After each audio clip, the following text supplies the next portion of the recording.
Welcome back, everyone, to the next episode of The Radical Moderate. I'm your host, Pat O'Brien. Today, I have a guest. His name is Dana Deree. He runs a company called Arkansas Global Connect. It deals with visas and work, helping employers and this sort of thing. We're going to get to all that. Dana, welcome to the show. Thanks, Pat. I'm really glad to be here. All right. So give us just a little bit of background. When did you start the company? Did you have experience beforehand? Kind of give us a little bit of context. Sure. So I'm a retired U.S. diplomat. Did all sorts of things around the world over the course of 20 years. But my main professional responsibility was what's known as a consular officer. Consular officers themselves have two main responsibilities. One's American Citizen Services, which is everything from passports to arrests and deaths and hurricanes and kidnappings. That can be another episode. But the second responsibility of consular officers is visas. It's determining who can and can't have a visa to go to the United States. During my second tour, I was in Nicaragua, and I had all these dozens of beekeepers who were coming to me. I was the guy in the window doing visa interviews, and they were going on what's called an H-2B visa, seasonal work visa. My local employees said these are the richest guys in their villages. Really? They were on their fourth, fifth, sixth contract. They go for a number of months. They make good money. They come back home, invest that money in their own businesses, put their kids in school, build houses. That just put in my head that this is the greatest thing in the world. It meets the needs of U.S. employers. It provides a legal pathway for these people from a developing country. At any rate, all through my career, I did lots of different things, but I would come back to consular from time to time. In the later part of my career, I was consul general in Honduras. And obviously immigration is a very big issue. And I advocated within the U.S. government for H-2B visas and also H-2A, which is seasonal agricultural work visas. That's the farm workers that most people know about. And in the course of that, I got to know a lot of U.S. employers because I was advocating for them to hire from Honduras. And COVID happened, and my job just became evacuate Americans by the thousands. We weren't doing visas at all. But my family left Honduras, came back home to Arkansas. At any rate, everybody knows COVID was really hard. A short time later, I decided I just needed to retire and come home and be with my family, that I needed to know what I was going to do with the rest of my life. I wanted it to be something meaningful that also drew on my experience. And so I started AGC in September 2021. And that was in the midst of what was called the Great Resignation, where there was so much need for workers in the U.S. economy. And we immediately were able to place hundreds of workers across the United States in a range of industries. And I've been doing that ever since. We sold our company in 2021, but I still run it as the president of what's now a subsidiary of our parent company. I got you. Well, let me, to kind of start and set the table a little bit, just for people who are not familiar with the visa process, they're not employers, and you hear a word visa, I think, a person who's a tourist can get a visa. Give us some type of broad stroke picture of what is the visa process. You said that you did this at the embassy. In general, both from an employer when it deals with jobs and that sort of thing, but also kind of the broader context. What are we talking about? Like, how secure is it? How difficult or easy is it? Give us some context on that. Yeah, that's an excellent question. It's something that a lot of people don't know about, because why would they? Right. So first of all, a visa is adjudicated by State Department officers working in consulates and embassies around the world. And what they are going to do is, there's lots of different kinds of visas. There's tourist visas, there's work visas, there's student visas, There's religious worker visas. So first, the officer is just going to look at the individual in front of them and the facts and just say, does what this person wants to do comply with the law for this kind of a visa? Second, they're going to evaluate whether they think that person is going to follow the law once they get to the United States. And a visa is only permission to go to the port of entry, which means, so it is a sticker. It goes in your passport, and that allows you to get on an airplane and go to the United States, or if you live in Mexico or Canada and need a visa, go to the actual border. And then it's going to be an officer from the Department of Homeland Security who is going to decide if you can actually come into the country and for how long and under what conditions. So it is balanced between those two parts of our government. That officer, that consular officer who is evaluating that, they have access to pretty much every database there is. And to give an example, if someone's on the terrorist watch list, we hear about these things. Is this part of the system to make sure that somebody cannot easily get into the country? 100%. So, I mean, it's going to be, and we take fingerprints. I took, my people don't work for the State Department anymore, but it includes fingerprints, facial recognition. If it's a language where names are written in a different kind of script from what we use in English, it will, when it translates to English, it will do every variation of spelling of that name. There's certain things that are classified that I can't talk about, but I mean, really? Absolutely, because it includes every agency with 3 letters, and it also includes looking at things like, you have to list all of your addresses and all of your phone numbers and your bank account, and all of those things are connected to lots of things, and so it is very, very secure. And then you also have that officer doing that person-to-person interview.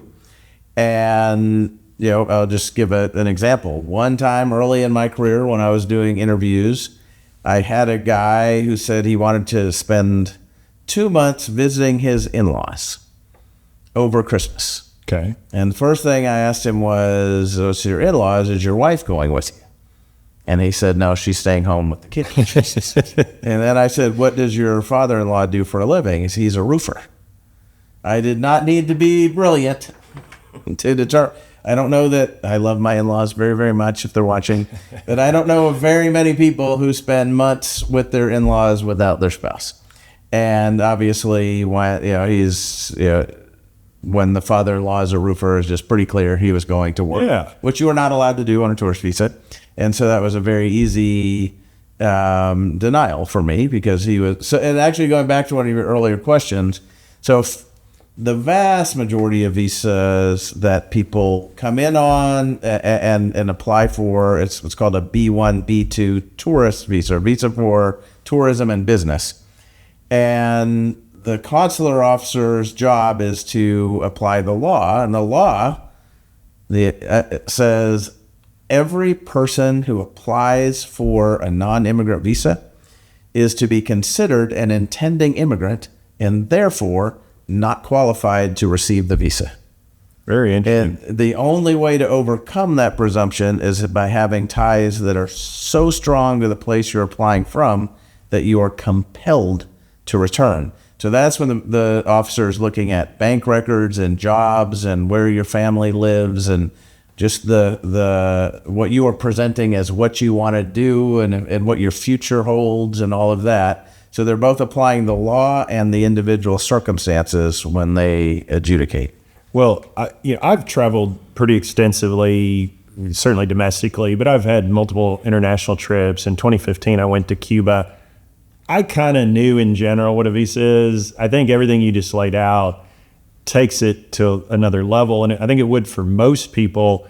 Let me try to summarize in my own way. It sounds like there are a lot of checks and balances designed to make sure there's orderly travel between countries and And is that basically what the system is designed to do, to make sure we know who's coming in and out of our country and why? Is that, to summarize, one of the biggest purposes, or are there some other things that maybe we wouldn't think of? So that's definitely a part of it. And the thing is, I want to be really careful. We want foreigners to visit our country for tourism. We want people to come on business trips and make deals so that there are goods and services flowing both directions. We want people to visit their family who lives in Miami. We want people to come on work visas and pick our crops and all of that. We just want to make sure that it's done in a way that comports with what the law is. And, and when I rose to be pretty senior. I was consul general in Honduras. I was consul in New Zealand and Samoa. And what I always stressed to the vice consuls who worked for me is, we will treat every single applicant with dignity. We're going to give them the opportunity to make their case. We're going to listen to them. We're going to look at what they give us.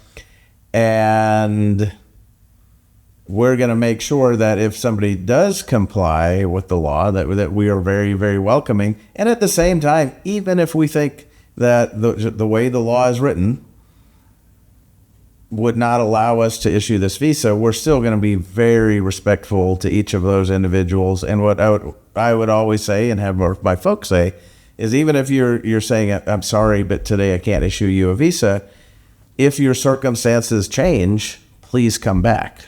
Because young single people just don't have those same ties that would compel them to return.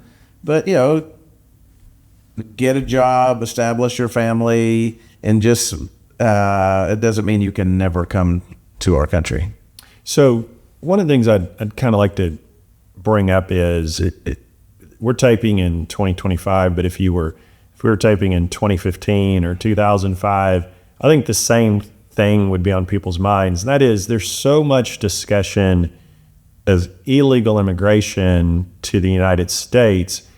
How does the visa system play into making sure that doesn't happen, or minimizing, what is the role of the system?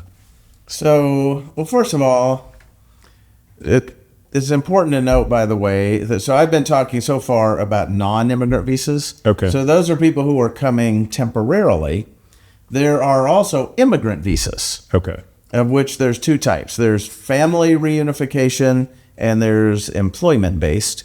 And family reunification means that the immediate relatives of U.S. citizens and legal permanent residents have an opportunity to come to the United States to be with their families.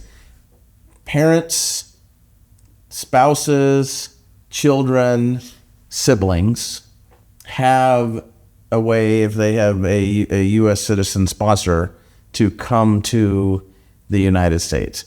And for spouses, children, and parents, there's no numerical limit to that. It might take a little bit of time, but especially when it's spouses and kids, and the State Department always tries to facilitate that as fast as possible. For siblings, it could take 20 years, just because there are numerical limits, and especially countries like, say, India or the Philippines, where there's a lot of immigration, you're going to wait.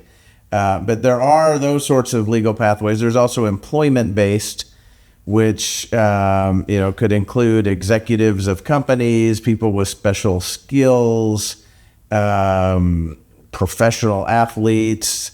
The H-1B visa is very famous for this, for tech workers who come in.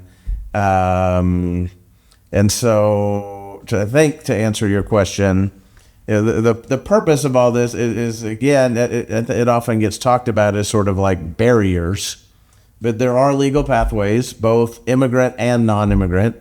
There are many tens of thousands of H-2A and H-2B seasonal workers who come every year. They work, and they go back home, but they can come back year after year. They're also, like our H-2B workers are paid what's called the prevailing wage. They're not paid the minimum wage. What that means is they are paid the average amount that somebody doing that same job in the community gets paid.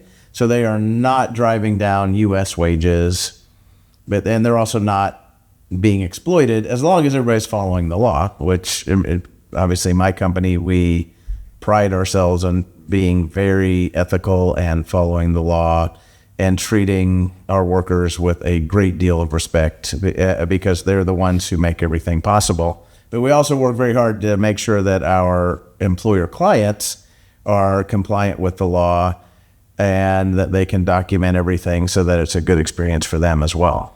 Well, and let's go next to just to what you do at AGC. And to me, it sounds like a pretty orderly process. I hope that taxpayers out there listening get a better understanding that the State Department, like, why do we pay these people? Why do we have embassies? Well, part of it is to have this orderly facilitation of travel. And you made a nice distinction there of some people are coming to be tourists, give us money. Some people are coming to work. Let's talk about those people. I feel like agriculture, I want to settle that real quick. If I'm understanding correctly, there's an unlimited number, if you do it right, if you're a farmer and you do it right, isn't there an unlimited number of visas that can be issued every year to help people with their crops? Yes. Okay. Yes. Which is interesting and maybe a different podcast, but there's not an incentive, at least I wouldn't think there's an incentive, I'll put it that way, to hire someone who's not documented because there's a legal way to bring people here to help you with your crops, right? So, I would say the incentive is it is more expensive to follow the law.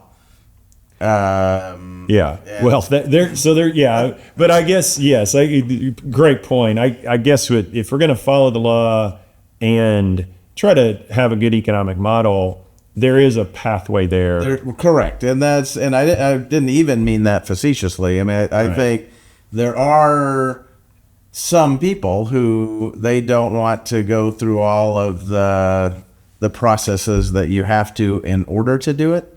But honestly, right now, if you were a farmer and you needed workers to plant for you this coming March, I would have workers on an airplane for you. Because it's a pretty straightforward system. And I want to move on from that, but simply to say that I don't really have any sympathy or tolerance for someone, say in the farming community, who has a way to go to the government and say, I need help, I need workers, but they're like, well, it can be a little cheaper if I don't do it legally. I just don't have any tolerance for that. All right. Well, and I understand farmers, producers have low margins. They have lots and lots of things going on these days with tariffs and all of that. I would just argue that if you take advantage of this opportunity, among other things, you don't have to worry about your entire workforce getting picked up one day. Sure. This is a way to have reliable labor year after year. And honestly, if in the long run, even in the short run, it makes more economic sense to me to have that certainty that you're following the law, that these guys aren't getting picked up, that they're not going to the next farmer down the road because they're paying slightly more. This is a program that works, and I want to say, there have been bad actors who have utilized these programs who don't follow the law. So obviously, what I'm talking about is working with ethical recruiters, working with people who are going to help you be compliant in the law. Well, that was the discussion about agriculture, which is unlimited. But then I want to talk about H-2B, which I think it's kind of maybe your bread and butter, if you will. These are seasonal workers who, think of maybe a resort town in Florida or a resort in northern Michigan, and you need people 6 months a year, and then you're closed in the winter, sort of thing.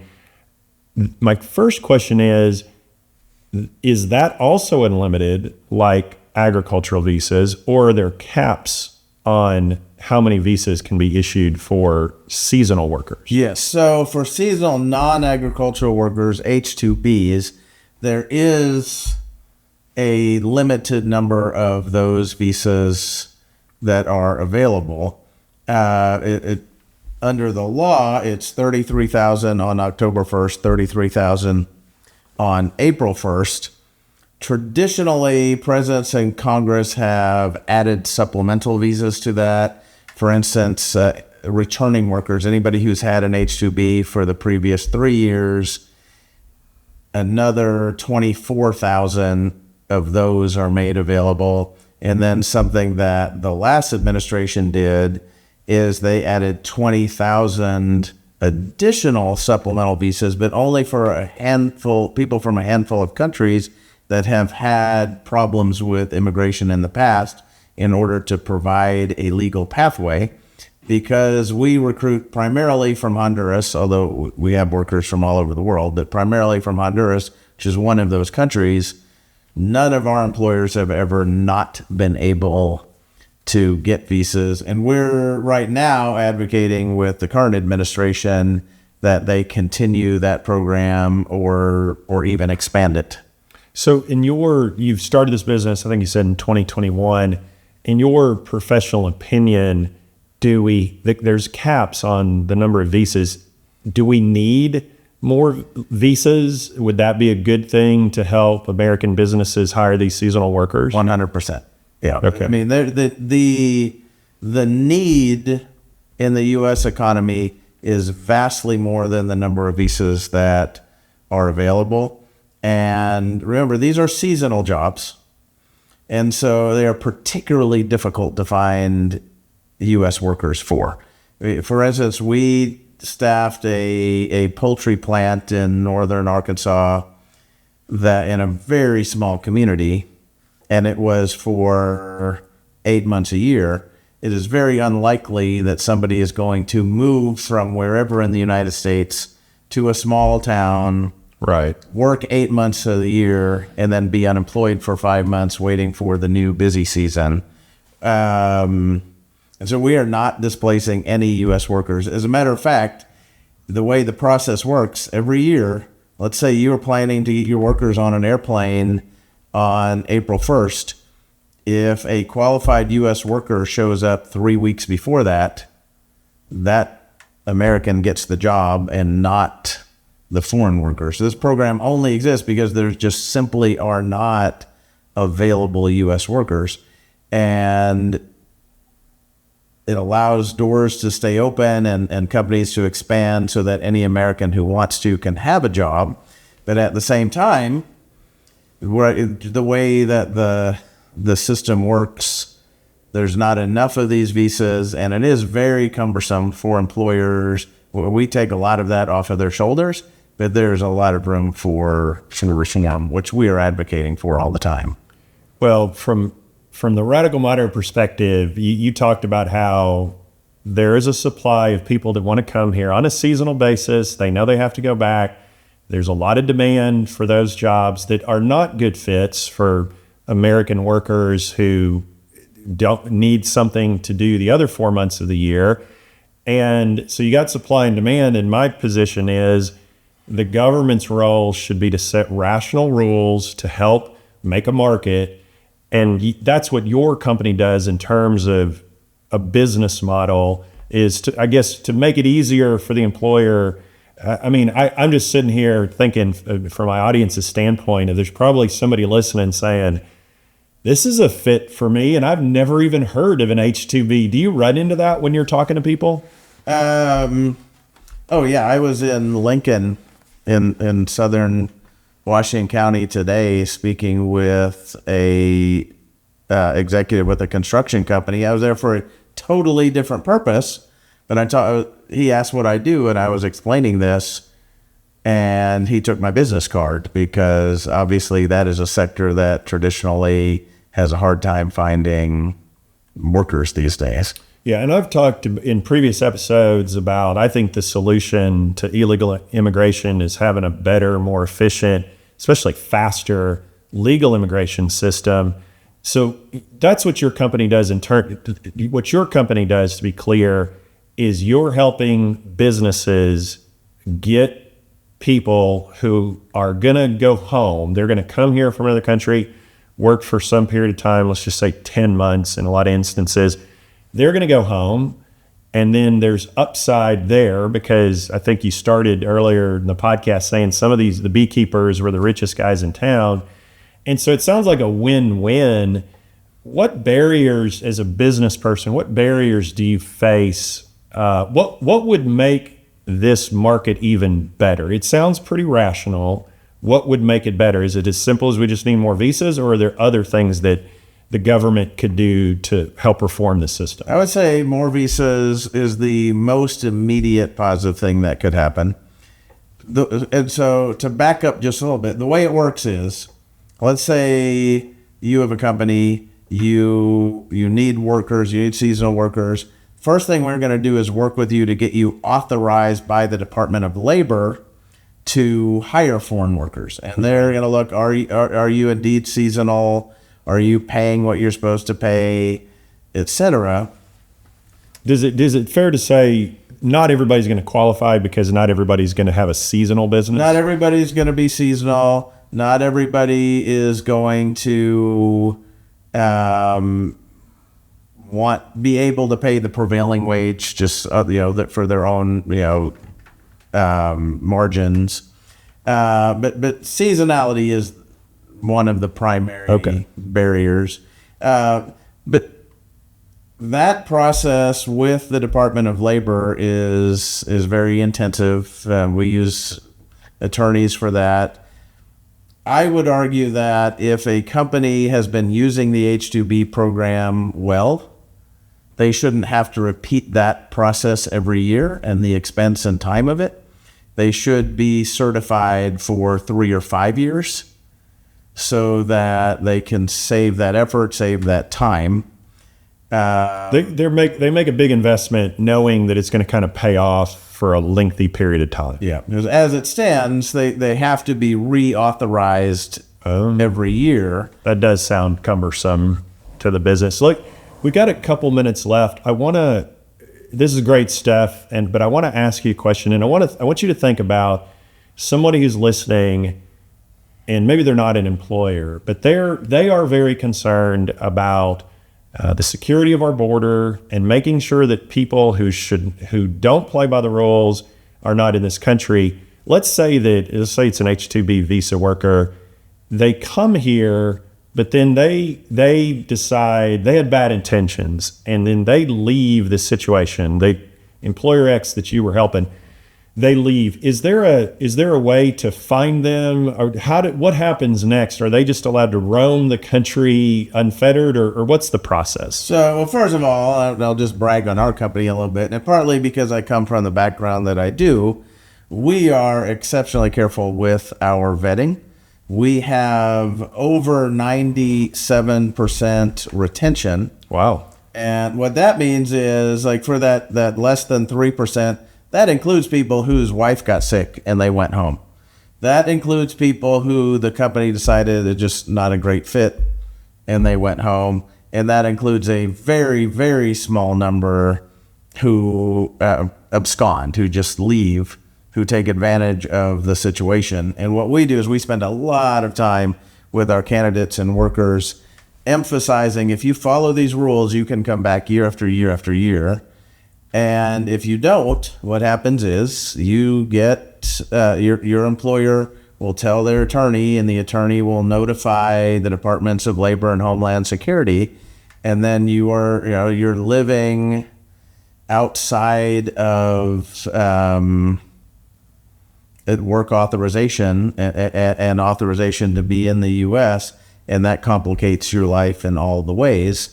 And we will do, my company... And just, it sounds like, as we draw to a close, they basically are going to be in trouble. It's almost like there's a warrant out for them, and if they try to do other things and try to stay here and then they interact with law enforcement, this is going to show up and say, you're not even supposed to be here. Is that an accurate way of putting it? It is. And I'll just say, we work so hard with our employers and with our workers so that for the most part, that is not we encounter very much. It never even comes up. Well, let me finish out the podcast by saying this. Here's my thoughts. It sounds like the visa system makes a lot of sense. You were able to start a business 4 years ago, and it sounds like you've been quite successful. It sounds like it's continuing to grow. It sounds like one of the biggest barriers is as simple as we could use more of it. We could just use more visas and scale up the market. So it sounds really rational to me and a good thing. And I think it's comforting, hopefully, for people to hear there are all these checks and balances out there. And so I hope everyone enjoyed listening to the Radical Moderate podcast this week. I'm your host, Pat O'Brien. I think that we've kind of done a deep dive here that the visa system works if allowed to, and quite frankly, is probably one of the better solutions to making sure we have as much legal and proper immigration in our country as possible. That is the POV of POB.